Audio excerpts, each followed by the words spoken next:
I hated math as a child, so my parents bought me a computer game to help me enjoy math. It was called Super Solvers Outnumbered. This game took me from hating math to fearing math. It is sadly the norm for kids in the United States to hate math. It's especially true for girls. So, I grew up in an environment that normalized the idea of me hating math. I hated it so much, though, that my intense dislike raised enough flags for my teachers to call home and ask my parents what was up. Mostly because I kept writing "I hate math" on my school books. That's frowned upon. To clarify, I was not bad at math. I just hated it. Somehow, I was also good at it, although I didn't realize that until years later when I finally stopped refusing to do math. Why did I hate math so much? For so long I still don't know. I do know that Super Solvers Outnumbered used fear to fuel the flames of my hatred into a bonfire. The Learning Company put out Super Solvers Outnumbered in 1990, the year after Super Solvers Midnight Rescue, the first in the Super Solver series.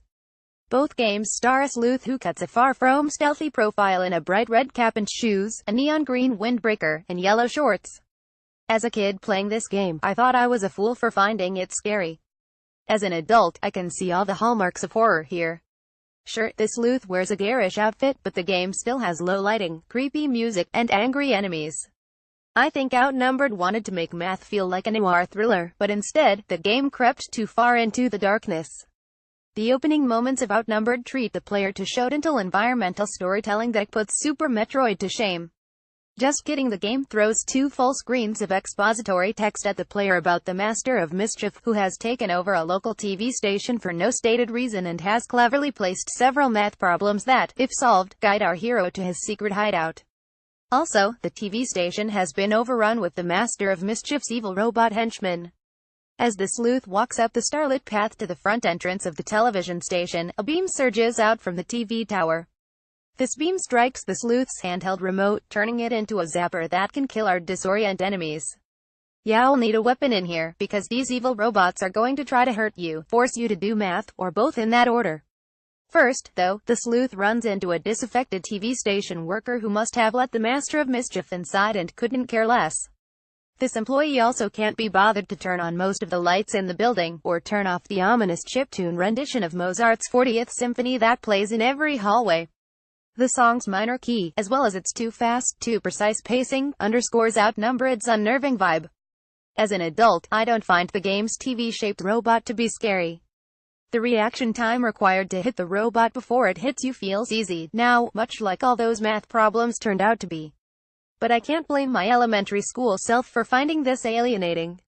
If the hallway robot does hit you, the sleuth hits the ground in visible pain, complete with yellow stars floating over that iconic red hat. It's like all the stress of getting called on in math class, except instead, it's a robot beating the shit out of you. Once you manage to hit the robot, you get to do simple arithmetic problems. 12-9 fill in the blank. The faster you answer, the higher your score. Fun. Even as a child, though, I could handle this robot. My biggest fear in Outnumbered was the live wire. Think fast, kid. The sleuth has to solve math problems inside each room at the TV station. The more you solve, the more clues you collect about the Master of Mischief's location, and the faster you can catch him and kill him, well, obliterate him into a fine powder with your zapper.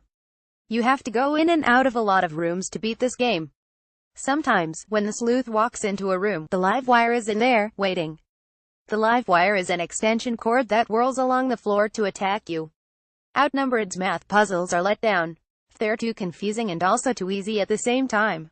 Other times, you walk into a room and it appears empty. It might really be empty, or it might not. You won't know until after you solve the room's math problem, after which the live wire could show up and attack you. So, punishment for solving a math problem. Why is Outnumbered like this? As an adult, I realized that live wire moves slowly, in spite of its appearance and sound effects. It's easy to use my zapper to kill him before he even gets to me.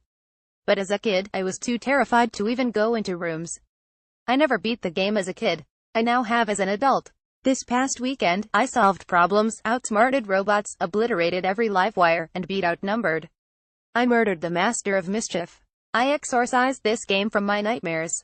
That feel when you're about to kill the Master of Mischief, after decades of working yourself up to it. Once you beat Outnumbered, the game gives you the option to put in multiplication and division problems, which are harder and also seem more effective at teaching math skills than the original word problems on the game's junior mode. I had no idea this was an option. As a child, I couldn't beat the game on junior mode, so I never knew about this. I remember my parents encouraging me to play Outnumbered, realizing how scared I got, and then telling me I didn't have to keep playing it.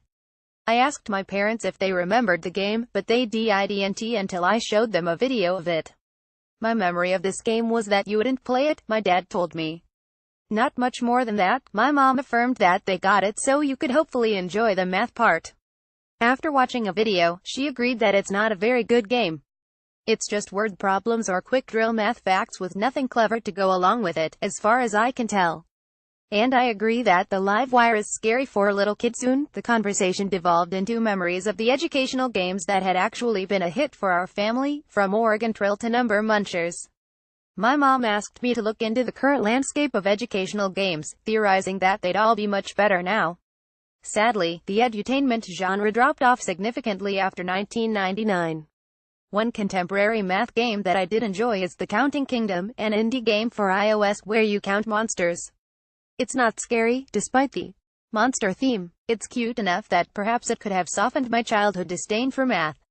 Instead, sadly, I got saddled with Outnumbered, a game that haunted me for decades. I'll say this much for the Learning Company, though. That team took some big risks. It had to be tough to sell a game that made math feel so isolating and confrontational. Outnumbered's influence can still be felt today, such as in Resident Evil's Piano Puzzle, or Silent Hill 2's Coin Puzzle. It's too bad that all of Outnumbered's math problems cluttered up what otherwise serves as an early benchmark in the horror genre.